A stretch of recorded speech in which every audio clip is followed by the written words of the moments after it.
Good afternoon, ladies and gentlemen. My name is Sediko Rakolote, the founder and the trustee of the Progressive Socio-Economic Investment Institute. It is a public benefit trust established for public benefit activities. One of those public benefit activities is to host webinars discussing various topics. Today, we'll be looking at one of the economic philosophies that have politics and economics. That philosophy is called neoliberalism. It emerged among the European liberal scholars during the 1930s. What is neoliberalism? What is its impact on socio-economic development? These are the key questions that we'll attempt to answer in this webinar.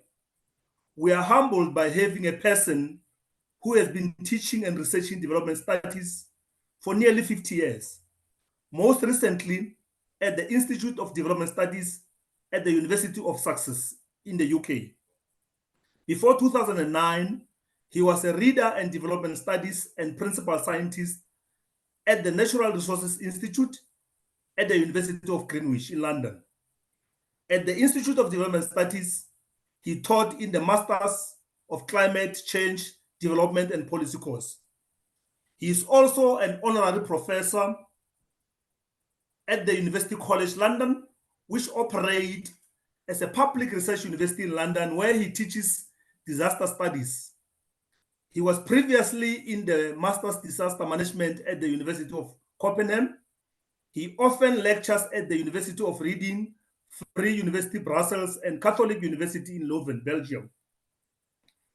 In 2009, he helped Saleemul Huq to set up the International Center for Climate Change and Development at the Independent University, Bangladesh, where he was active in research and capacity building for students, government, and the NGOs, leading the training courses on climate change and disaster reduction in Asia and in Africa. His main research focus is on rural livelihoods, disaster vulnerability, and climate change adaptation, especially at the local level. He's one of the co-authors of At-Risk Natural Hazard, People's Vulnerability and Disaster, 1994 and 2004 second edition, which has become one of the most widely cited and used books in this field. Ladies and gentlemen, today we are so honored to have Terry Cannon. Thank you, Terry, for accepting the invite to come and speak to us on this topic of neoliberalism and its impact to socio-economic development. Without a waste of time, I'll hand over to you, Terry. Over to you, Terry. Thank you very much, Sediko. Very pleased to be here and to share these ideas with you. The first thing I should make plain is that studying neoliberalism isn't my special research interest. The reason I'm doing this is because I find two things. One is that many of the students don't know what neoliberalism is, what it means. And I find that that is a huge gap in their understanding of how the world works, especially in relation to so-called developing countries. And so I find this is really quite necessary to do this as a key part of their, if you like, their formation. And the other reason is that it has become so dominant that people don't actually understand that the world could be any different. It is as if this is the one true way of thinking and being, which it is impossible to have any other way of structuring how human societies operate. And this was embodied in Mrs. Thatcher's statement, "There is no alternative." So I think there are alternatives, but we have to fight for them. They're quite difficult to achieve, but we have to be fighting back. So I'm going to share my slides with you. I'm going to aim to try to talk 50 minutes and then allow plenty of time for questions and discussion. So it's quite complicated. The slides will be available afterwards, and this is, of course, being recorded. So let's begin the presentation. So my email is there for any of you to contact me afterwards. Very happy to correspond and talk to people afterwards. So I'm beginning with a fairly straightforward definition, which comes from Paul Trina. Neoliberalism is a philosophy in which the existence and operation of market is valued in itself or for themselves, separated from any previous function in production of goods and services. What he means by this is that the market is so important, it doesn't matter if it's producing anything good for people to use or value. It's simply that it's part of the profit-seeking organizational structure, which should be dominated by markets. And his second part is, and where the operation of the market is seen as an ethic in itself, capable of acting as a guide for all human action and substituting for all previous existing ethical beliefs. And the reason I've chosen his definition, of course, there are many, many definitions, is because he emphasizes this idea of it being a guiding principle for human action, as if there are no others that are possible. And he is critical of it, and I want to be critical of it as well. So what are the examples of creating markets, market making, which we can think about at the beginning of this? And of course, with creating markets, that also means, and this is crucial for the so-called developing world, in development studies, is restricting access to common property resources. Because one of the aims of this approach to markets is that everything has to be privately owned and have a value, a monetary value. It isn't possible within this ethical framework, this philosophy that they have, that things could exist without being owned. So forcing ownership where it doesn't exist is part of the process. So this means capturing common property resources or non-owned resources like land or forests or water, access to water, fisheries, and converting them to cash-based privately owned assets, because the philosophy believes that that is the best way, the only way that you can rationally and efficiently organize the way in which resources are owned in the world. It also argues for creating markets around land, privatization, forced purchases, land grabbing, which many of you will be familiar with. And this is very relevant for the Global South, as you know. It also means transferring public services into private ownership. So this is the privatization wave, which I think you're probably very familiar with in the African countries that you come from, and has been very, very prevalent in Britain and other parts of the West. We also find in it the so-called sharing economy, which emerges alongside neoliberalism. And most of you will have heard of Airbnb, Uber, and so on, which began as ideas of sharing lifts or sharing property in a very relatively humble way, which now have become multi-billion-pound businesses. And then there's the way in which the system has given rise to the predominance of social media, where in fact we who use the media become the product, because the media operates on the basis of making its money out of the advertising that is sold to us, and which is then makes profits for the organizations that do the social media business. And we become the product which is delivered by the algorithms which are based on the choices and the selections we make in what we choose to click on. And then climate change, which is perhaps one of the most important, is that from fairly early on in the arguments about doing something about climate change, emerged the idea that carbon dioxide should be controlled through market mechanisms. Rather than saying, right, we're going to control the actual production of oil and gas and coal at the point at which it comes out of the ground, instead, we'll let it come out of the ground, but we'll control and supposedly reduce carbon emissions by having a way of trading the carbon emissions between corporations. Sediko, somebody called Gabriel has got a hand up. How would you like me to deal with questions during the talk? Do you want me to take something? We'll take questions after your presentation. Oh, maybe there's a problem of the sound or something. Okay, just hold on there. Ella and Gabriel, what's the question? Please write on the chat box. We can address your question through the chat box, please. You can continue, Terry. Okay. Yeah. Okay.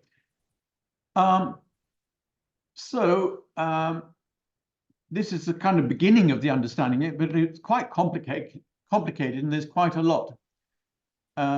Somebody is drawing rude pictures on the screen now.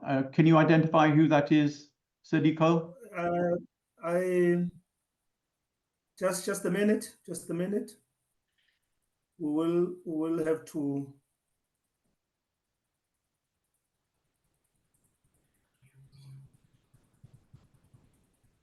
Whoever's doing that, if you've got something to say, put it in the chat box. If you've got an argument, if you haven't got an argument, why don't you just go away? Because this is very disruptive. Okay, yeah, let's continue. I removed them. I removed those who are raising their hands. Let's continue. Okay.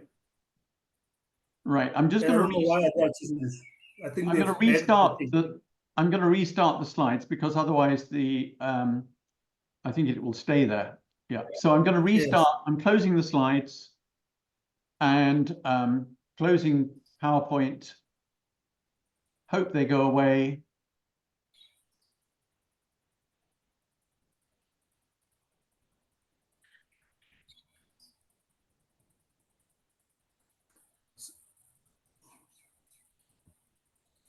No, we haven't lost it. Okay, maybe close your computer and then we share again. You can stop sharing and we share again. Okay. I don't want to close my computer because I've got so many files out and I can't Sincere apologies for that, colleagues. We were hacked, and it happens sometimes with this system. This is one of those hacking, but we'll continue with this. When you are addressing this type of topics, we have those who are against us raising this type of topics, but let's continue. Right, okay, right. Let's continue, Terry. Yeah, I will. Okay. Can everyone hear me all right? Yeah, I can hear you. It means others can hear you. Okay. So one of the issues here in the previous slide was the capturing of common property resources, non-owned resources. And a very interesting example of this came up a few years ago when this World Bank economist tweeted that 71% of Bhutan's territory is covered in forest. This is Bhutan in the Himalayas, but with a contribution of only 2% to GDP per year. So the forest sector remains underutilized. So this is a fairly typical example of this way of thinking, that if something has not got a monetary value and is not being used as a resource in the economy, then somehow this is a harmful thing to human existence. Rather than understanding the role of forests, both environmentally and in terms of people's culture, and the need to keep them under common property resources in order that they're properly managed. So really quite a shocking but typical viewpoint, which they might hide more these days. This was in 2013. I think most of those economists would be more sensitive about this now and would dress up these views in different ways. So in this one, I've highlighted in yellow Trina's definition, which is showing how this is basically, you could argue that it's become a religion. And it's such a religion that people believe in it, they have faith in it, even when it's quite evident that there are significant evidence bases which show that it is not valid. So it becomes something which is, if you like, a bit of a fantasy.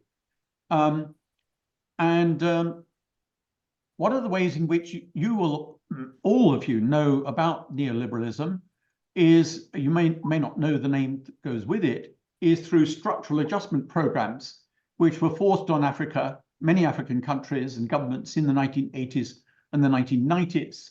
So this was actually a deliberate pushing of neoliberal ideology and economic policy onto African countries and other parts of the world, by the IMF and the World Bank, which said if you don't do what we want you to do in terms of government policy, then you won't get the loan. And so many governments had to take the loan by accepting that they would change many of the things that were normal in their societies.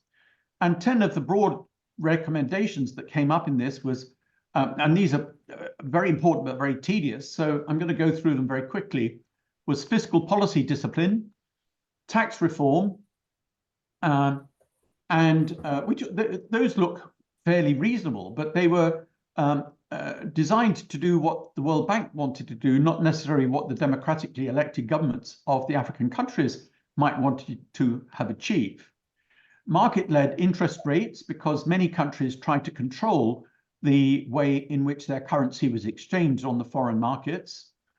Competitive exchange rates, again, trade liberalization so that it was much easier to export to those countries and get cheaper imports from them, making those countries much more open to foreign direct investment, privatization of state enterprises, which was a very prevalent part of it in the West as well as in the global South, deregulation, which we will see some examples of in a minute. So the argument here was that regulations on, for example, environmental or social aspects of people's lives were a handicap to business, to corporations wanting to, and the argument would be, if you impose these regulations, it's slower to get businesses going and there will be fewer jobs. So it's very good that we get rid of regulations so that we can provide more jobs and people will be happier and the country will be richer. Legal security for property rights. There was a great, of course, foreign investment into a place would need to be protected by laws which guarantee property rights against, for example, nationalization, whatever. And then redirection of public spending from subsidies towards broad-based provision of key pro-growth, pro-poor services like primary education, healthcare, and so on. Now, some of you will be from countries where, in fact, the opposite happened, that healthcare got worse and education got worse. And so this was not really working very well. And I've got an example here of what happened in one country when the subsidies were cut. And, for example, students were forced to pay to go to university. Now, the reason I'm giving Stephen's example here is because after an earlier version of this talk, he saw it online and he wrote to me afterwards and said, I'm a victim of these neoliberal policies because in 1996, we protested against the university making us pay fees, and he was trying to become a doctor. And as a result of the protest, as you can see, 35 of the students were expelled from the university, and his career and his life was ruined by this process. So this has very real human consequences, which we can even spot in terms of individuals. And we have a parallel at my University of Sussex, because many of the services were privatized. For example, the catering services, the cleaning, the building maintenance were privatized. And this meant that the workers were getting poorer conditions. Their contracts were much worse, and they weren't getting pensions, any serious consideration for their welfare as employees. And so the students protested and occupied the university, and some of them were expelled or actually suspended. In fact, I think they were allowed back eventually. But we find protests about what is going on, probably not enough of them, going on around the world, because these things harm people's lives. Now, where does it come from? Where do these ideas of neoliberalism come from? Well, we can identify them around a number of so-called think tanks, especially in North America, but not only in North America, where they have meetings and seminars and so on, and they produce policy documents which argue for the neoliberal ideology. And one of the most famous is the Mont Pelerin Society, which still meets regularly, but it was very involved from the 1940s onwards in pushing for neoliberal economic policies. You can read that afterwards. I'm not going to. Oh yeah, no, actually, it's worth it. The position of this is what they believe, and it's still, I think, on their website. The position of the individual and the voluntary group are progressively undermined by extensions of arbitrary power. Even that most precious possession of Western man, freedom of thought and expression, is threatened by the spread of creeds which, claiming the privilege of tolerance, blah, blah, blah, seek only to establish a position of power in which they can suppress and obliterate all views but their own. So they're trying to make it about freedom of thinking, freedom of thought, which we will see is basically extremely misleading. And this organization, as you can see, was all white men. Now, I'm not immune to being a white man myself, as you can see, but I think we can show that there is opposition to this thinking. And they claim, because all their members are all, these are all Nobel Prize winners, so they're claiming that they've got very serious economic thinkers there. I look at it the other way around. The people who get the Nobel Prize are the ones that fit into the system which supports the form of capitalism that is going on at any particular moment.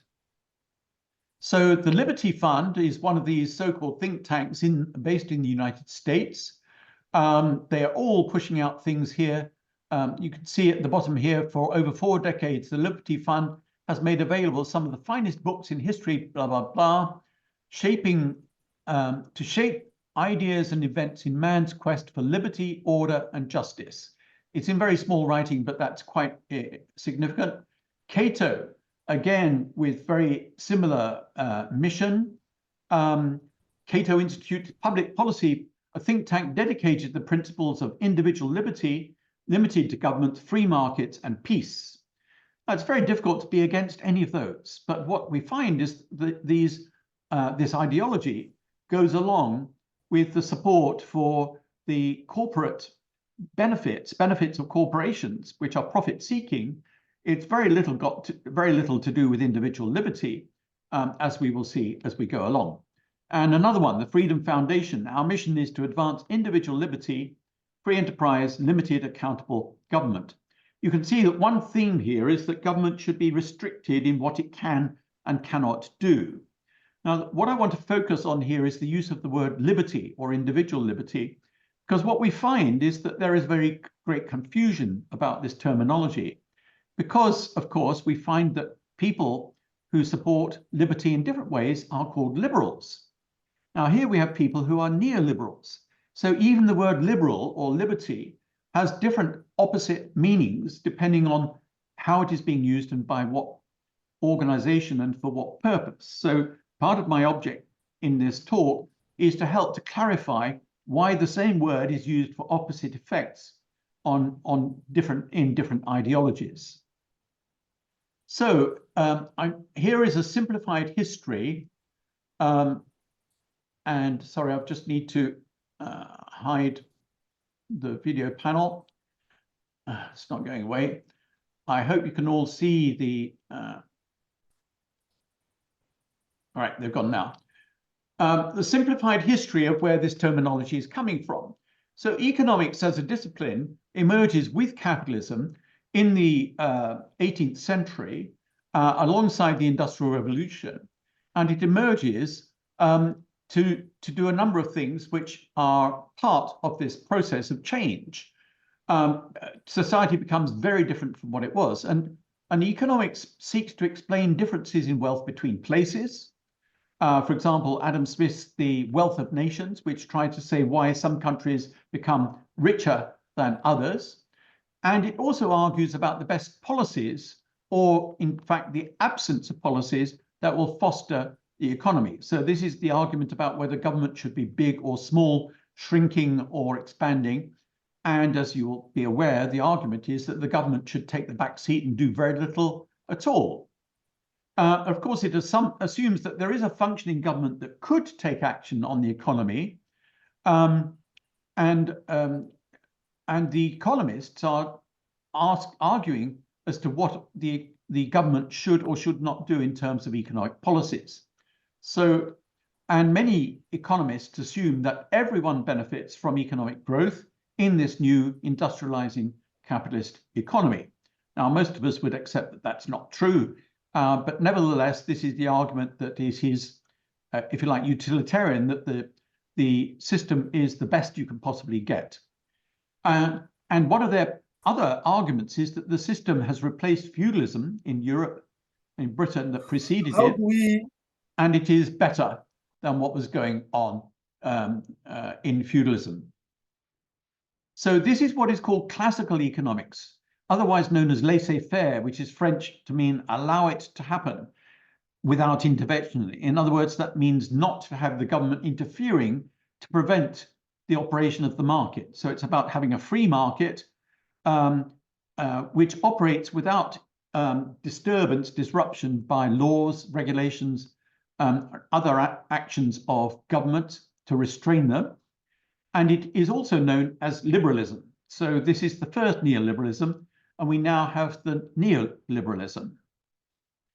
Now, of course, revulsion, the conditions that most people had under this system led to protests and campaigns for reform, which eventually led, from the 1920s onwards in Britain especially, to what we call the welfare state, which I'll come back to in a while. So this is the if you like, the class struggle against the way in which the economy was run was crucial to establishing a different kind of capitalism, which was more reformist, if you like. That capitalism must be fair and produce healthy, educated workers. So in this version of capitalism, welfare capitalism, if you like, the idea was that capitalism is going to be more profitable if we have healthy, educated workers. So it is therefore worth spending money on education and healthcare, because that will mean that the capitalists can make more profits. Now then, from 1980s onwards, we have the emergence again of neoliberalism, of liberalism, but it's now called neoliberalism, neo meaning new, and it's supported by many governments around the world, and of course it's supported by most capitalists, and it changes the world to what we have today, which many younger people don't know any different. They've been brought up, many of their parents were brought up under conditions of neoliberalism. So I think it's absolutely crucial that we understand what it is and what it does. So, sorry, I think that's out of place, that one. So why is the terminology so confusing? Where does it come from? And I will try to cover this. And what has happened in particular over the last 200 years is what I want to. So this transition from laissez-faire, or the first round of liberalism, into welfare capitalism, and then back to neoliberalism, is what I want to focus, why it happened and so on. So I'm speeding up a bit here. So one of the key aspects of neoliberal capitalism is that it led to the reduction of regulation. This is the so-called bonfire of the red tape, the shrinking of regulations, and this included regulations that promoted safety and welfare and inspections on things. So we'll see some examples of that in a minute. The bonfire of the red tape. Now here's a classic example. Many of you will have seen the news about the burning of this block of flats in London 5 years ago, which killed 72 people, which David Alexander, a professor at UCL, said was it exemplifies the importance of class, power, money, and political influence in the fight for safety and security. Because, and this has had a number of investigations into why it happened, and it is quite clear that it happened because of the reduction of building safety regulation that would have controlled both the way in which people would escape from a burning building, but also the materials that were allowed to use in its construction, because this building, the private companies which were engaged to modify the building were able to use flammable materials. So within, I think, a few hours, the entire building was in flames. This was a very powerful example, but there are many less prominent examples all over the world. Another one that you will have heard of is the Boeing 737 MAX, which crashed twice, killing nearly 350 people, and which in the reports, in the investigations, it was quite clear that it was a product of weak regulation over the safety of the aircraft, the construction and safety. The links between Boeing and the regulator were too cozy. And the cost savings, so Boeing was engaged in reducing its costs so that it could make more money. And but it resulted in Boeing having to pay out $19 billion as a result of the legal comeback that it came from the victims and so on. And some of you might have seen that just 2 weeks ago, there were other problems with the more recent Boeing 737 MAX, where a part of the fuselage blew out while one was flying. And we won't have time to go on to that now. Now, some of you will also remember, or I hope you are aware of, the 2008 financial crash, which was also a direct result of the government saying we will have less control over the financial sector. If you haven't seen this film and you can get hold of it, it's a very good summary of a lot of what went on there. This led to 6 million people in the United States losing their homes. They were kicked out of their homes because they couldn't afford to pay their mortgages. 8 million people losing their jobs. So this is another example of how there was a really key human cost to the way in which the government accepted that it would reduce its regulation of the financial markets. And we see this also in Britain. So in Britain, we have these companies which are global companies like PricewaterhouseCoopers, which has been involved in a number of shady operations, again, as a direct result of the government reducing its ability to control the behavior of these organizations. They've been involved in particular in enabling corporations to reduce their taxes. And they were found out on this, and they are facing fines in certainly that I know in Britain and also in Australia, for acting against the government interest by actively campaigning with corporations to reduce the tax that they paid, and those taxes pay for our schools, our healthcare, and so on. This was HSBC in this case. Another key factor, well, is the ideological preference for the private sector, which I'm speeding up now, but these will all be available on the slides. And many of you will have heard of public-private partnerships as being an important part of what should happen to improve people's well-being. There's a lot of cynicism about this because in effect, private corporations carry out aspects of what previously was government work. They can't be held accountable for not doing it very well, or not nearly so much. In Britain, there have been a number of failures of these, in particular in relation to health, building hospitals. And so a lot of criticism of these. This is a lovely cartoon on the right from India. And on the left, this cartoon, who is the more powerful partner in this so-called partnership, with the crocodile easily eating up the public part of the partnership for its own benefit. But sadly, because the United Nations SDGs have also been captured, in my view, by government behavior, or rather the governments have been captured by corporate interests, such that the policies championed by the SDGs promote economic growth, which many of us would say economic growth is actually the cause of problems rather than the solution. And you can see here that it also champions public-private partnerships, which will help to reach the SDGs. In my view, extremely doubtful that that would be valid.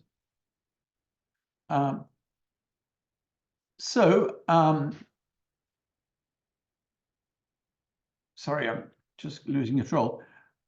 So this is one of Britain's richest men. He moved to Monaco, a small state on the edge of France, in order to escape his tax obligations. And he was advised in doing this by PricewaterhouseCoopers. So they're active in helping individual tax bills as well as corporate tax bills. And what we find is very shady is that the major banks are have been found out to be involved in money laundering for drug gangs, laundering money illegally for them, and in ways which have been extremely harmful to human well-being. So this was where UBS, a big French bank, was found guilty of helping French clients put undeclared funds into Swiss bank accounts to avoid taxation. So they find a considerable amount of money, and that's around $5 billion US dollars. We then have people going between government and the private sector, in this case Deloitte, which is another so-called accountancy company, where the UK's chief tax collector went off to work for Deloitte. So the Deloitte then get an expert on British tax policy, connections with the government and politicians and so on, in ways which are, in my view, harmful to the way in which human well-being will be helped by the tax system. This is called the revolving door between the civil service and politicians and the private sector.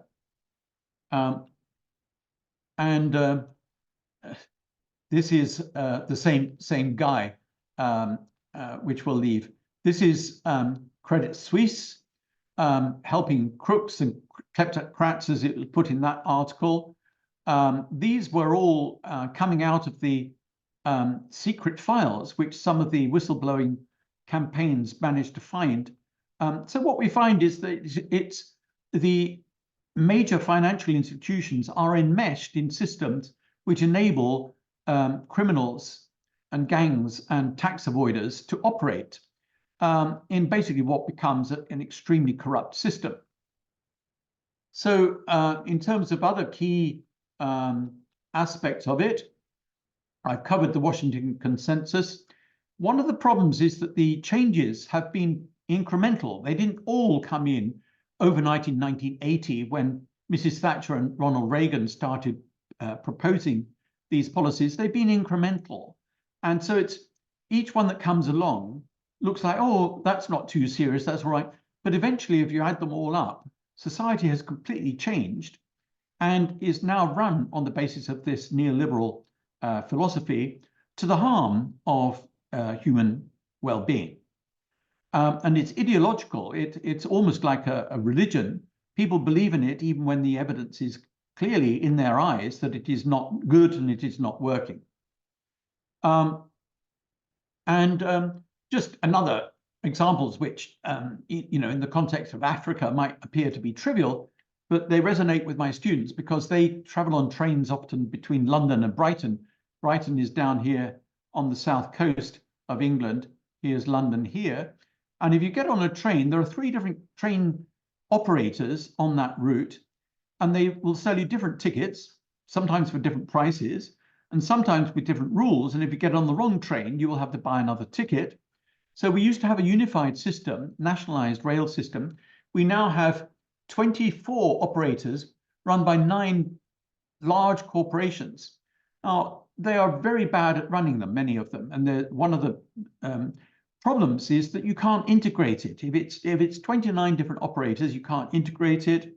They are also profit seeking. Their idea is to make profit, of course, for their corporations. So they seek subsidies, and many of them are receiving huge public subsidies. So indeed, it might be much better that they were in public ownership. If railway systems require subsidy, then at least let them be owned and run by the government, where there's better control. Another aspect of Mrs. Thatcher's neoliberal policies was the privatization of the water industry. Now, this has happened in a number of developing countries as well, famously in, I think, Peru and Bolivia, where foreign companies come in and say, we're going to take control of your water, and so on. Now, one of the problems here is that these companies are trying to maximize profits for their shareholders and not doing the job that they should be to keep the rivers and the oceans clean. So they're releasing billions of liters of sewage into the sea and the rivers, which are, of course, not very pleasant for people and rather worrying for health and so on. So there's been a lot of dispute and discussion about this, and most people are very anti the private ownership of the water supply, which when I studied economics was regarded as what was then called a natural monopoly. And here's campaigning against the sewage pouring into the sea around the coast of Britain. And again, the revolving door, this was somebody from the ministry that is supposed to look after the environment, took a job at Southern Water a few years ago. So the revolving door, where they're each getting access to personnel, to ideas, and of course, cooking up schemes which benefit the private sector. I'm going to skip over these to be a bit quicker. The Big Four accountancy firms, two of which I've mentioned already, are these. They have these roles in helping corporations and individuals to reduce their tax bills. It got so bad that the Prime Minister 10 years ago was forced to criticize them for this and threaten them with legal action unless they started behaving a bit better. There was also an argument that they shouldn't get government contracts, which after all are tax money. They shouldn't get contracts from the government if they are doing this to reduce the tax that comes to government. Nevertheless, about 10 years, maybe a bit longer now, one of the largest climate change research funds for what was then the Ministry of Foreign Aid was given to PricewaterhouseCoopers. They ran a contract which was worth around £70 million to supposedly lead climate change research at that time, and of course benefiting by a very significant proportion of that £70 million in terms of private profit. And so on. I'm skipping through a bit faster. I won't show that one. You can read that. This was where the Commons Public Accounts Committee said that there was something seriously wrong with this going on. Another interesting point is that major economies which claim that they espouse free trade are not free trade in practice. In particular, the European Union and the USA give huge bailouts to banks and financial institutions after the 2008 collapse. They give agricultural subsidies. They give subsidies to fossil fuel companies. So it's a lie that they are actually promoting free markets. They're doing a very great deal of harm, which is not promoting free markets. In fact, they deliberately want to avoid free markets when it is useful to them. Now, the confusing terminology, apologies to those who have joined for the graffiti on the screen. We can't get rid of it, so I'm afraid we're just talking through it. Somebody joined earlier on to produce this insult to all our intelligence. In this chart, what I'm trying to show is the confusing terminology a bit more clearly. So we've got two columns here, which shows the confusing language. So we have on the left wing, so-called left wing, people in the United States who are left wing are often called liberal. But on the right, we have the people who are called, who espouse liberty. And in the United States in particular, those who espouse liberty will describe people who are liberal, in other words, on the left-hand side of the screen, as socialists. They might even say, oh, you're nearly communists. They will think that they are extremely wrong and that they're using the word liberal in the wrong way. Both espouse the idea of freedom, and we have to say freedom to do what or freedom from what. On the right, they mean freedom from government interference to do what we want to do. On the left, it might be freedom of expression. It might be freedom to be in society and not oppressed by the economy, by politicians, and so on. On each side, we have very different explanations, for example, of poverty. So on the left, people would, by and large, say that poverty is a function of how the system operates. For example, the capitalist system operates, and poverty is an inevitable part of the way in which capitalism operates. It produces people who are poor. On the right-hand side, those who espouse this form of liberty and freedom will argue that people are poor because they've not taken responsibility for themselves. They're lazy, they aren't bothering to get an education, they aren't migrating to where you might get a job. In other words, it's nothing to do with the policies of the government or the way in which society is structured. It is not structural, it is individual. On the left, governments moderate market failures. On the right, small government does not take care of market failures. Market failures will take care of themselves, except when they're too big to fail, as in the 2008 financial crisis, when they would argue, oh, we're too big to fail, please bail us out. On the right, they're against Keynesian economics, which is the manipulation by the government of the economic system to reduce poverty and unemployment. Last on this page, is neoliberalism the same as globalization? No, it is not. Globalization predated neoliberalism. It's a different kind of outcome, and I'll talk about that in the discussion, if we, assuming we have time. Is neoliberalism the same as capitalism? In my view, no. Neoliberalism is one flavor of capitalism. It happens to be the dominant one in many countries at the moment and in the international system, but there are many different flavors of capitalism, and this is just one of them that happens to be dominant at the moment. So neo means new, liberalism equals what? I think the key to understanding this is that we have to understand it's contradictory because it's class-based. And I'll try to explain that. Neoliberalism is the new version of the 19th century liberalism, laissez-faire, let it happen, free trade, which was based on classical economics. So the economics that goes with neoliberalism is what is called neoclassical economics. It's based around the ideas of supply, demand, free trade, non-interference by government, and so on. So neoliberalism is an approach that is for allowing market forces to determine almost everything that happens in the economy. If you like, extremist neoliberals will say that the government has only two functions. One is to wage war, and the other is to determine foreign policy. And anything else is interference in the way in which the economy should operate for the benefit of all. The role of the state is very restricted. And based on the kind of idea of classical economics around economic man or economic human,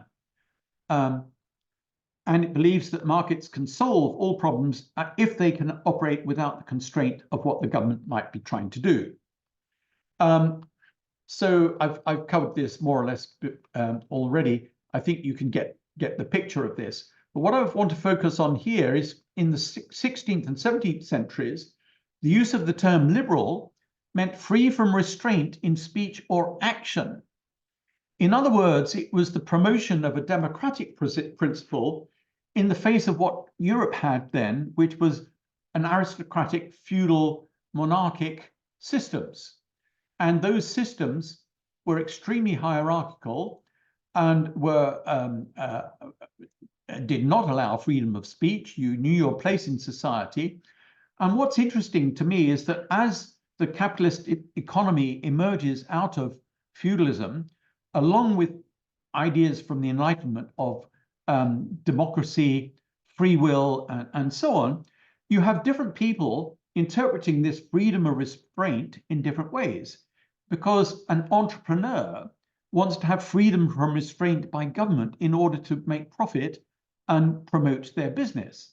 Whereas a worker in this society wants to emerge from this, not constrained as in the feudal system, by laws and rules, which meant that you weren't allowed to say anything, and you had your place in society where you couldn't move, you couldn't do anything. And for them, being free, liberalism, was the freedom from the constraint of the class domination by the feudal class and the monarchy and the church in how poor people could live. So in my view, not only my view, the problem arises from the change from feudalism into capitalism, that different interest groups, different class interest groups, came into the system with different ideas of what they wanted to benefit. They wanted different kinds of benefits from the way in which the idea of liberty or liberalism was used. And I think that's the root of the confusion of the way in which the terminology is used. And it's still there today in the sense that those on the right, if you like, those who promote neoliberalism, want the liberty to be able to espouse their ideas, which benefit corporations and business and private wealth. And those on the left, if you like, the liberals in the United States, want to promote a form of freedom or liberty which is conducive to the well-being and improvement of the lives of poor people. So we have this extremely confusing terminology. Well, I think I've explained that. So what's happened over the last 200 years is that we've had this transition from laissez-faire to welfare capitalism, and now, since 1980, roughly, the transition back to neoliberalism, which has brought us needing to think, why has this transition happened? Well, we know that certainly in the 19th century, there was opposition to the way in which the pro-market people operated, because the pro-market people wanted to own slaves. And there were anti-slavery movements in European countries, slave rebellions in the colonies, and there was opposition to the idea that you could trade in people's lives. There were also gender and class struggles over votes, over rights, over work standards, whether children from the age of 6 should be employed in factories, and demand for constraints on that, and demands for education and better healthcare and better water supply. And in the colonies, there was, of course, independence movements, liberation movements, resisting against the behavior of the elite in Britain and European countries, which wanted to possess those colonies and those people. So in the past 2 centuries, what we've seen is this transition to I'm going to leave this because I've run out of time, basically. I do want to allow time for discussion. So I'm going to skip over these last slides. We can come back to them if we think it's useful. But I think one key thing that we should understand is that when Ricardo Adam Smith and the other early economists, or they were called political economists, in the late 18th, 19th centuries, the market was very, very different. So in 19th century capitalism, you had hundreds or thousands of family or individually owned companies which were competing with each other, whereas now we know that there are very large corporations where there's much reduced competition. So the idea that there's a market in products is false. There is not the kind of competition that neoclassical economics was designed to explain.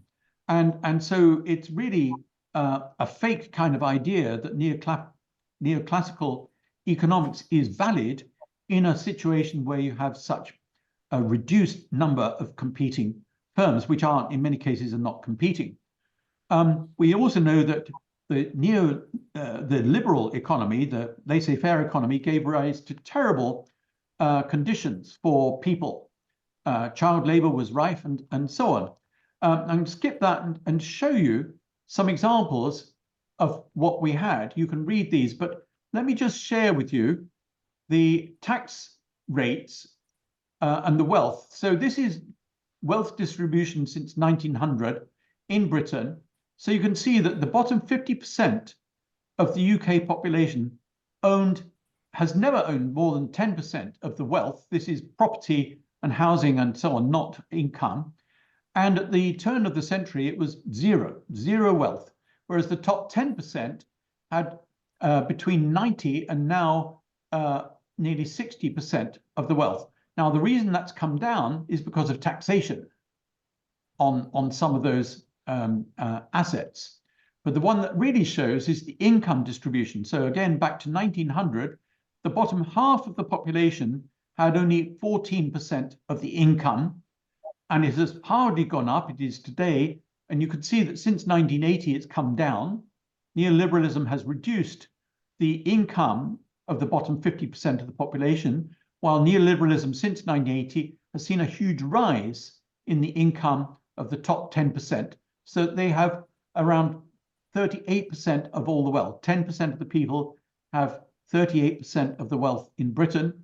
But you see, when it was under previous laissez-faire, you see the top 10% had nearly 60% of the wealth. Now, the reason that that came down, especially in the 1920s and through to the 1980s, was taxation to build what we called the welfare state. So this taxation on the rich was used to pay for the National Health Service, for unemployment benefit, and so on. Now, when Mrs. Thatcher came to power in 1979, this tax rate on the richest people, if they earned more than, I can't remember exactly what the figure was, but let's assume that in today's money, it was around £150,000 a year, which is a lot of money. If you've got that much money coming in, you don't really need any more to live a very, very good life.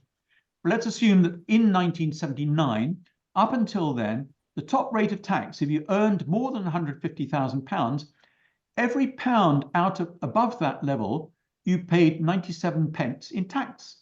The tax rate was 97%. So you didn't really, no matter how much else you earned, you didn't get any more money. And that was because of the belief in welfare capitalism that you didn't need more money, and any money that you did have would be taxed for the benefit of others in society. And this is 1900, at the peak of the British Empire. This is how the poor people lived. These are just in the streets. On the bottom, that's the toilets, the outside toilets that people used in slums. Malnourished, badly clothed in rags.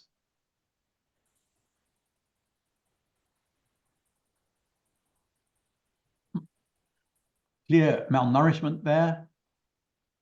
And if you were poor and applied for assistance from the government, you got it from the local government, your parish, and you went into a workhouse, and the men and women were separated, families were broken up. And this is 1911. This is only 110 years ago.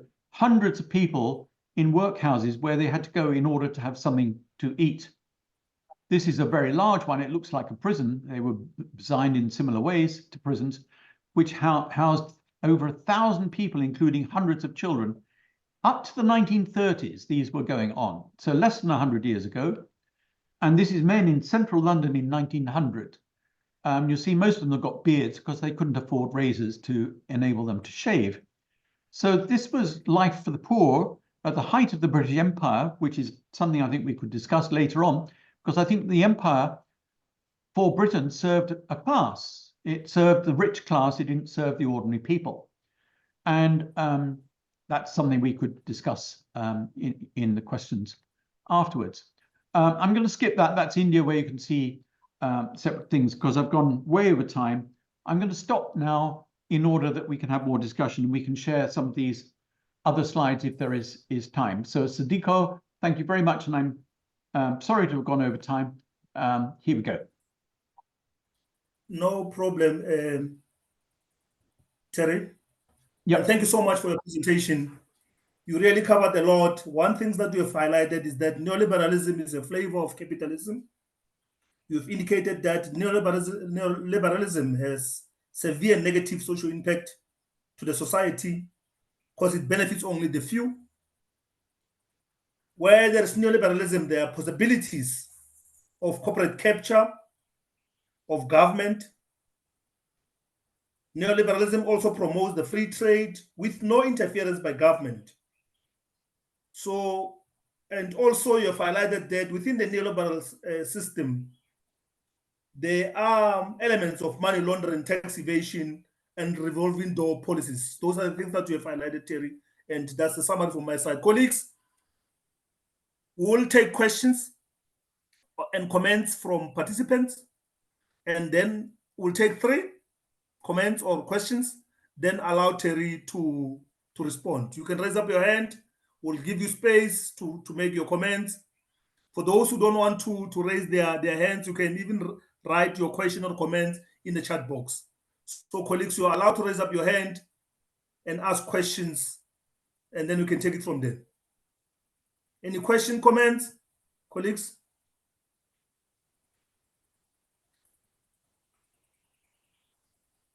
I don't see any question as of now, Terry. But you said something that neoliberalism is not capitalism. The Roholo, you'll come now.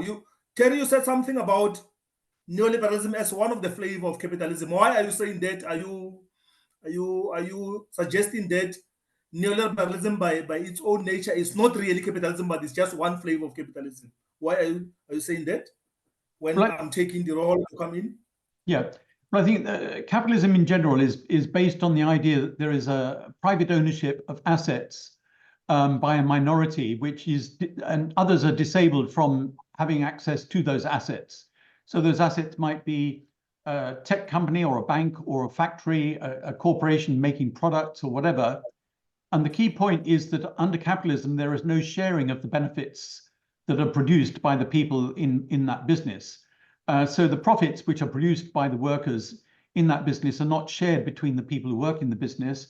If you can manage to get a slice of the ownership of that company, then you will share in the profits. But the people who do the work don't share in the profits.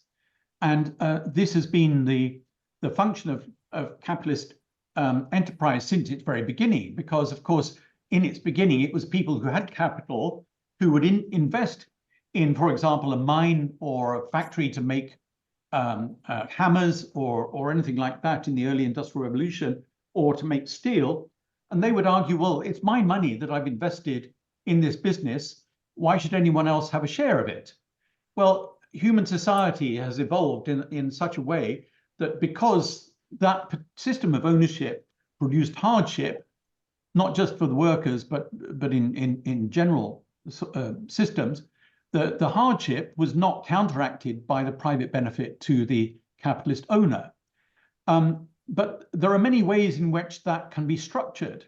So another way in which it can be structured is that you have welfare capitalism, which I outlined, which is what emerged because of the opposition to this kind of raw form of capitalism from the 19th century. And the welfare capitalism emerged partly by, I think, by people who supported capitalism, but thought that its worst excesses were too much for the human race. And so they would argue that it has to be modified. And the modification was called welfare capitalism. And part of the justification of this was the argument that if you have healthy, well-educated workers who are reasonably well paid, then society can still operate. It will be peaceful. It will be able to benefit everyone in society, but the capitalists will still make their profit. And so welfare capitalism was about having a redistribution of wealth through taxation, which did not prevent the minority from earning their profit, but enabled some of that profit to be shared through taxation in order that people had a better life. So that's the principal versions that we've seen, if you like, in the global north. The welfare capitalism, sometimes it's called social democracy or democratic capitalism, because it was identified with some of the Nordic countries and the Netherlands, or even with Japan.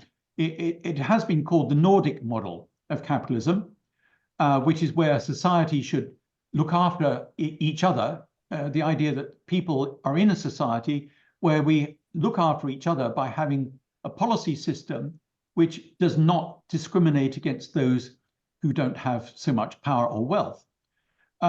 But we also could argue that you could have state capitalism. You could argue that perhaps China now is a hybrid between some private capitalism and state capitalism, where many corporations are still state-run, but they're in a kind of a hybrid relationship. So I think that's probably enough to look at the fact that you get many different flavors of capitalism. You might argue that you've got different flavors in different African countries.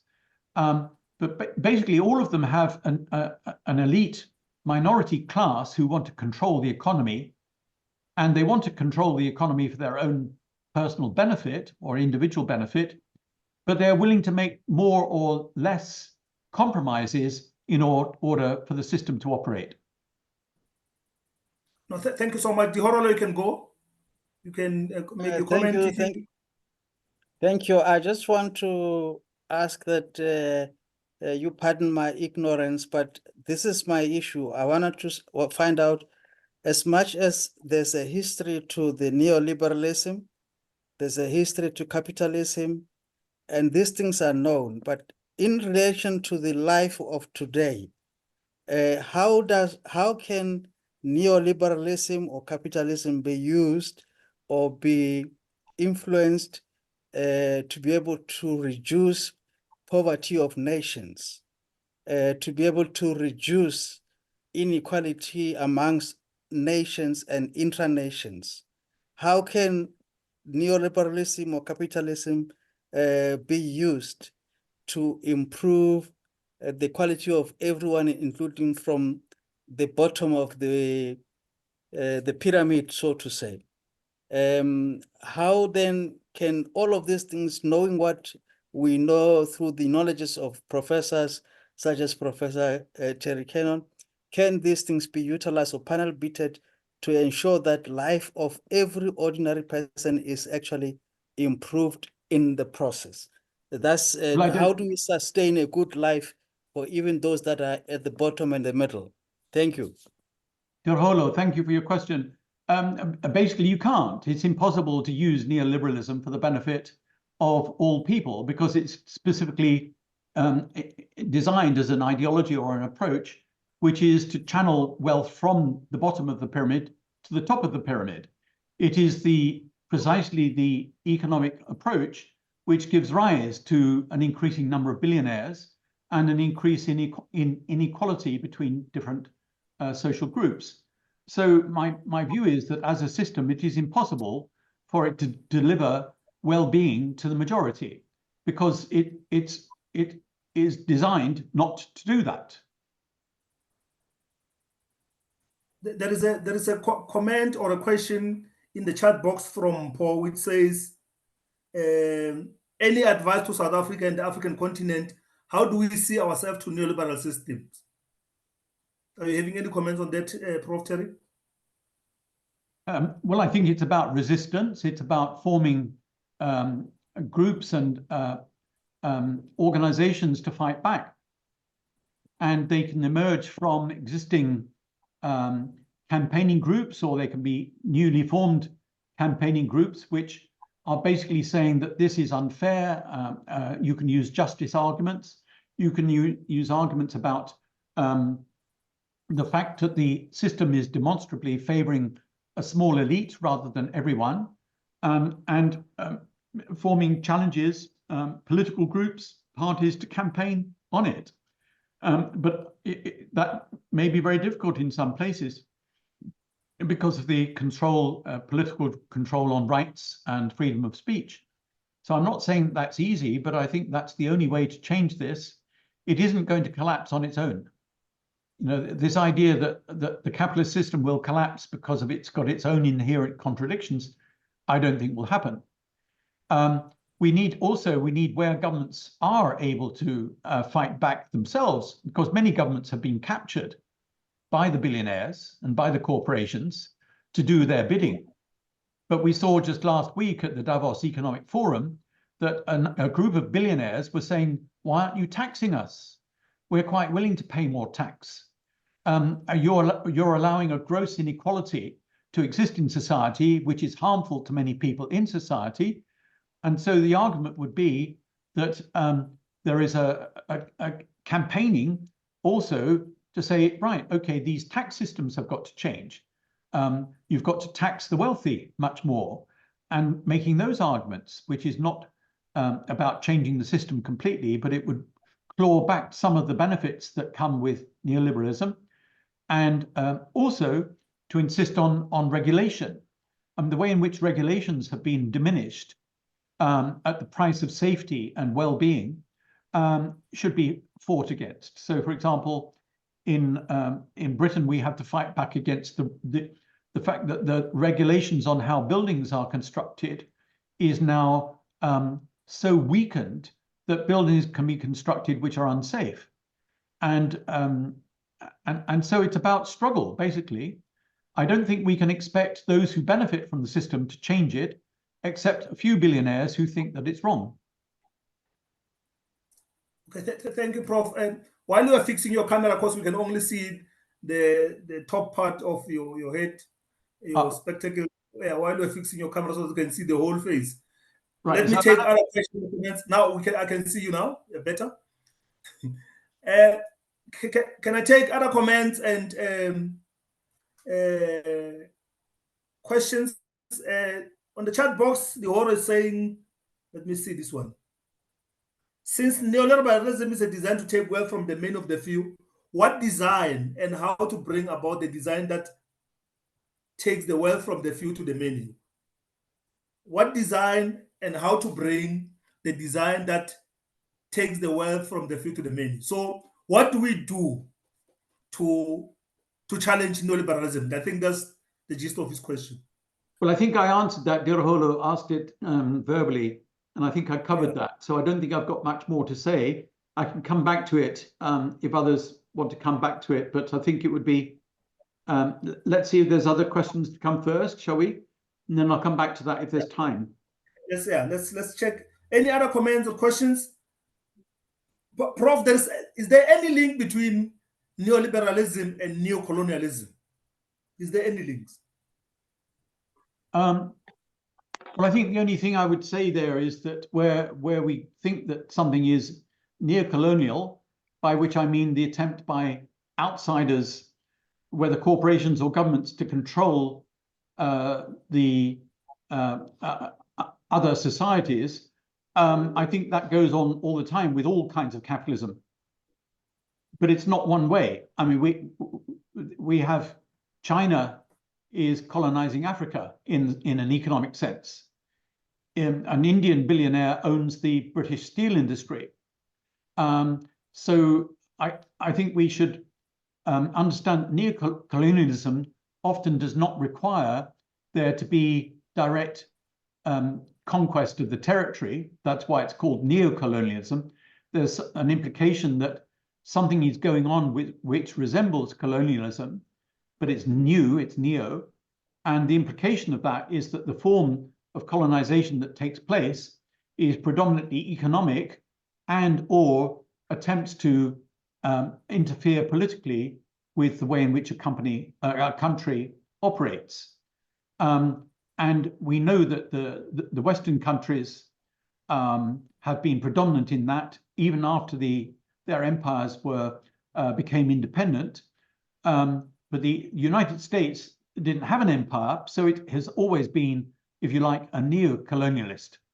It has always operated on the basis of political control, manipulating regimes to its interests, and using its economic power to determine what goes on. And the structural adjustment policies were a very good example of that, because they favored predominantly a United States and Western view of the economies of the global South. So I think what we need is a discussion of what we mean by neocolonialism, and yes, I would think it's still alive. It's not perhaps alive in the same way, and it has different ways. So yeah. So you spoke about welfare capitalism, and you indicated that one of the activities that happens when there's welfare capitalism, the capitalists will invest in, for instance, the health. And will I be correct to say their investment into the health is not for the interest of those who benefit from the health, but still for the benefit of the capitalists, because they want to ensure that the worker becomes healthy and comes to work and generate wealth for them. It's not about having the interest on the health of the worker for the benefit of the worker. Will I be correct to give Well, that? I think Sediko, I think we need to unpack that a bit. I'm not quite sure what you mean by investment in health. What happens with a healthcare system which is supported by government? For example, in Britain and most of Europe, the health systems that we have, or even in Sri Lanka, which has a healthcare system which is free at the point of delivery, quite extraordinary, really. They are paid for out of taxation. So where corporations invest in medicine, in health and so-called health and medicine, it's the pharmaceutical companies which are making products which they profit from selling those products, or it's making medical equipment like imaging equipment, scanners and so on, making equipment which they can then sell for a profit, either to governments or to private hospitals. So it's two different kinds of ways in which it operates. So the private sector health businesses, which exist in many countries, India has got one of the biggest in the world in terms of pharmaceuticals, they are making products which they then sell for profit. The health systems are paid for by taxation. They then have to buy the products from the capitalist pharmaceutical companies, which then the patients use.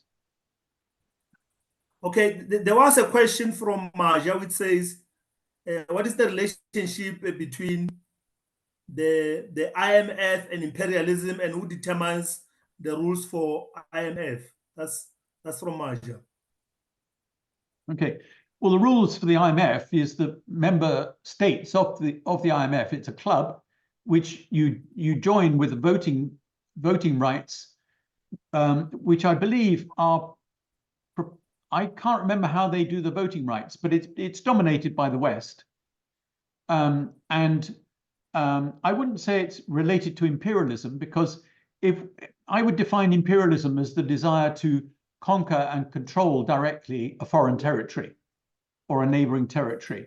I don't think they're involved in that. You could possibly argue that they're engaged in neocolonialism in the way that I described for the structural adjustment policies, which means manipulating the policies of a foreign government, which is supposedly in favor of supposed to help them, but in fact is to align them with an economic policy which is determined by the IMF and the World Bank. So I wouldn't say that the IMF or the World Bank are imperialistic. They're not in favor of taking over territories. In fact, they would oppose that. But they are in favor of making other countries abide by rules which are set by the World Bank and the IMF. Okay, the other question is that what example of country do you have? Okay, do you have any example of a country, preferably a developing nation, that successfully shifted from neoliberal policies and managed to build a healthier and fair economy to its citizens in this century? Are you having any country that has moved from neoliberal policies and managed to have an economy that benefits its own citizens, particularly in developing nations? Are you having any example, Prof? Well, some people might argue Bolivia. I don't know of many others. I think one of the problems is that the neoliberal framework favors governments in most countries who want to benefit from that framework. So I would argue that in many countries in Africa, the political leadership has been captured by the model which gives them benefits as the leaders of those countries in personal terms, and that they are not in favor of changing that system. They are willing to run the system in the way which enables them to have personal benefit. So I think there are very few countries that you could argue have pressed back against the system. You could argue that, well, Bolivia might be one where the government deliberately tried to promote well-being for all, There was significant interference in its running, but I don't know Bolivia terribly well. I just know that it is potentially an example of what you're wanting to think about. Others might say Nicaragua had tried to do it, but that started before the main onslaught of neoliberalism with the Sandinista rebellion. But we can see that there are severe problems in the outcome, the pursuit of how those have happened. And also, I don't know a great deal about it. So I think that it's extremely difficult to think of examples. Some might argue that China did not follow the normal capitalist route. It went along a hybrid or a state capitalist route, but it is now much more marketized. You could argue that within that it is to some extent influenced by neoliberal models, but its markets, its internal markets, and how it deals with foreign investment and foreign trade are still significantly constrained by government controls. So I don't think we could argue it resisted neoliberalism to become a new model. So I think, sadly, there are very few examples of alternatives. So what system or ideology will be good for the inclusion of the poor in terms of their economic participation? What system do you think will benefit the poor? Well, the first thing, and I think this applies to people who are academics or work in NGOs or UN agencies and so on, the first thing is a degree of honesty. That what we're trying to understand here is a situation where a class comes to power that then controls policy for its own benefits. And unless we understand that that is how societies in many countries operate, we won't have clarity about what needs to be done to change them. So it's about the process of understanding how particular elite groups can capture government and therefore the design of policy for their own benefit. And so that's the first step, is analysis and understanding of what causes the problem. Because poverty isn't, God has not decided that 40% of the people are poor. And it isn't nature. Nature has not decided whatever the proportion you count to be poor is poor, whether it's South Africa or India or Britain, wherever it is. So if we rule out that those two are not the causes of poverty, the only way in which we can explain poverty is either we have millions of people who are lazy, like the American idea of individual responsibility, or the system which is ruled by an elite group for their class benefit, that system is creating poverty as a deliberate part of the way in which the society operates. And so it's about understanding at an intellectual level what is going on in terms of the structure of society, and then designing protests and ways forward which challenge their right, what they would claim their right to be able to do that. So it's about politics, it's about protest groups, it's about political parties, it's about campaigning on perhaps a wide range of fronts against the declared right of that elite to say, we are going to decide how you live and die. There is a hand from Elisha Karim. Elisha, you can go on now. Elisha, take the mic.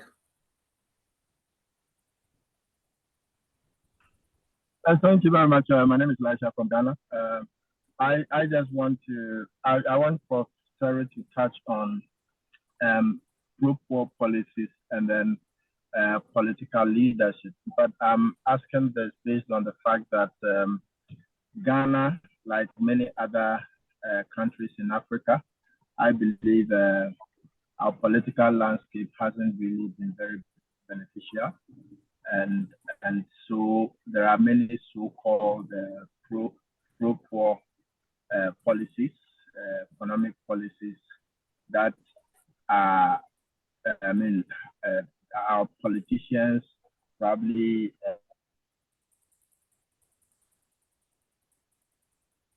Elisha, I think we're losing you there. Elisha? I think let's go to Stephen, Prof. Have a promise that it is going to defend themselves. So, talking about pro-poor policies, and Prof. Terry probably touch on pro-poor policy and then political leadership as to whether political leaders have been supportive of pro-poor policies, especially in Africa. Thank you. Thank you so much, Elisha. Do you want to respond to that, Prof, or do you want us to take another question? No, let me come back to that. Elisha, nice to see you. Elisha was one of my students a few years ago, so it's very nice to see you here. What I would say is that I can't judge the quality of those pro-poor policies in different countries because I haven't really studied them. From the ones that I have looked at, what I would argue is that governments or even United Nations or the World Bank that claims to pursue pro-poor policies, they never want to look at what causes poverty. They think poverty is a characteristic like the color of your hair, and you just have poor people in a country. They never want to analyze why people are poor. And my argument would be that if a pro-poor policy does not want to change the system that causes poverty, it cannot work. Because that system that causes poverty will just carry on. So that's my attitude to, and each one, of course, would need to be understood on its own merits. But the ones I've looked at, I'm very suspicious of because they seem to want to avoid any understanding of why people are poor. And I would argue that you can't solve poverty by, for example, social protection measures or handouts, or it has to be serious stuff that says, analyzes why people are being made to be poor and changing the system that causes them to be poor. Thank you, Prof. There's a question from the Facebook page from Jagualo, which says, in your opinion, Prof, what could be the form of governance that will be people-centered? I don't know if you get that question, Prof. What would be the form of government? Governance that will be people-centered. Well, that's a very big and long question. It's a good question, but I mean, loosely, I would say that it is where the ideas of how the country should run should reflect the needs and hopes of the people, where the people don't have to fit into and comply with a system which has been designed by the elite and which operates largely for their own minority benefit. So it would be about how do you design what people need, what they hope to achieve, and then you design the policies around how you would achieve that. What happens at the moment is that the policies are designed to maintain the continuity of the system that operates for the benefit of the minority. And so it's about how you would, and I think none of that is very difficult. I think in most countries in the world, it would be relatively easy to find out what people think is going to make their lives better. So the design of what would be fulfilling of those better lives, of course, it's not easy to achieve, but in my view, a lot of it would be about rearranging the way in which assets are owned and controlled, land, water, factories, mines, whatever, how they're owned and controlled, and where the benefits, how the benefits from those assets are distributed between the different groups of people in society. Okay. Yeah, there is also a comment or a question from Nomvula on the chat which says, I appreciate your presentation, but particularly the insight into the critiques and issues surrounding neoliberalism and its implication for economic development and growth.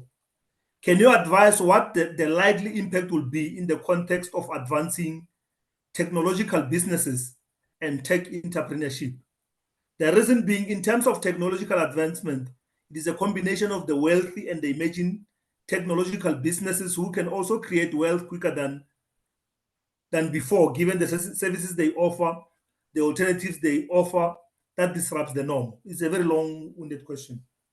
Well, I think it gives its own answer. I think what's happened with tech businesses is that they, as the question says, they have been able to amass enormous wealth very quickly, basically because many of them have a model that they take a tiny little payment from a click that we make on social media or online, and those tiny payments amass to huge billionaire income for those people. Now we're all caught because we all love the internet. We probably all use Google. We use it in ways which are beneficial, we think are beneficial to us, but we also know that the way in which the algorithms operate are ways in which they favor the future, the amassing of that wealth to the minority. And worse than that, they also promote political viewpoints which are extremely harmful. So the algorithms will, if somebody inquires about something to do with a harmful thing, then you will be deluged with more and more of those harmful things, because the algorithm directs you to those websites, which otherwise would have hardly anyone looking at them, but it builds up conspiracy theories and so on. So we have a particular danger with, and this is also a function of the lack of regulation. Neoliberalism has produced the inability or the lack of desire to regulate the way in which these businesses operate. And I think that is a key problem. There is a last hand that we're taking here. Nyameko Magongo, please take the mic. Nyameko. Nyameko Magongo, please take the mic. Thank you, Sediko. Good evening, Prof. My question is really to say, if we run in the neoliberalism systems and we are comfortable that governments can collect taxes for distribution on our behalf, should we not then be pushing for governments to getting more into business itself via SOEs, so that the populace can really tap into the wealth from the bottom up? Thanks. Thank you so much, Nyameko. Over to you, Prof. Yeah, so Nyameko, it's an argument that the governments should be involved in business and own corporations. But I think you have to differentiate between different kinds of businesses and corporations, some of which might be what I referred to earlier as natural monopolies. For example, water supply. It's to my mind quite ridiculous that we have 20 different water supply companies in Britain, which are profit making. They should be supplying water as a public good, as a right to people, and this is distorted by the private ownership of the system. And so I think that's one thing, is that these are potentially natural monopolies which should be government owned, or at least government controlled. Some would make the similar argument for transport networks, especially the rail network, that it should be government owned and controlled. But if it were to apply to a different kind of company, you might argue that that is not something which is useful for a government to be in, because it's not necessarily very expert at running those kinds of businesses. So there, the issue might be that the government should be operating on the basis of regulation and taxation, as was mentioned, in order that the extreme profits of that company, for example, currently oil and gas businesses, that those taxes should be collected for the benefit of the majority. So that's a very short answer to quite a complicated question. Prof, let me inconvenience you and request you to stay on for the last 3 minutes, because there's a hand that just came up from Stephen. Stephen, you are the last person to pose a question or comment. Thank you very much, Sediko. Are you hearing me? Yes, Thank you very much. Thank you, Professor Terry. Thank you for your wonderful lecture. I would just Good to be like with to ask one question. Neoliberalism looks to be a philosophy which is anti-people or anti the majority of the people in the world. As you told us, and I've been following this, it started with the philosophy of Hayek, and he wrote a book called The Road to Serfdom. Now, I would like to ask, when that book was read by Margaret Thatcher and Ronald Reagan, they became his followers, his immediate apostle, who spread now this new religion of neoliberalism. Now, if people want to pull back and fight back against neoliberalism, they must also develop a philosophy. There should be a philosophy which should be developed. A philosophy which is against neoliberalism must be a philosophy which is pro-people. Now, Professor, I'm asking this question. Are there any books that people can rally around to form a movement? Are there any anti-neoliberal intellectuals that can help rally a movement that should be pushed to help the world? I am, as Professor told you, I am a victim of neoliberalism, but it's not only me. When I was the guild president of Makerere University, my colleague was the guild president of Nairobi University was murdered, was killed in his room. So it has been a very, very difficult time for people across this continent. So, Professor, when you say that people should fight back, you are talking about people who are weak, people who are disenfranchised, people who don't have, they don't even know what is the problem is. So I would like to ask you, Professor, to try to elucidate how this fighting back should be done. Thank you very much, and thank you, host Sediko. Thank you so much, Stephen. And I see the Prof has shared his email address. Please feel free, others, if you've got any question, reach out to Prof. He can then have a one-on-one session with you and respond. Any response to this question, Prof? This will be your last response. Okay. Well, I think the first thing to say is excellent questions, for which I'm very grateful. They're making me think. Stephen's question, having been the victim, he was the one I mentioned at the beginning of the talk. Any particular book? Well, there are many books that, rather academic books, that talk about neoliberalism in opposing it. There's one that's quite old, but it's still to some extent valid, and that is Naomi Klein's No Logo, which dates back to, I think, to 2020 or 2021. And that is open to all readers. It's not an academic book, so that would be one. More recently, there's a Korean economist who's a professor at Cambridge University called Ha-Jun Chan. If you can't remember his name, the book is easy to remember, and it's called 23 Things They Don't Tell You About Capitalism. 23 Things They Don't Tell You About Capitalism. And that's a very easy read. I'll put the name in the chat.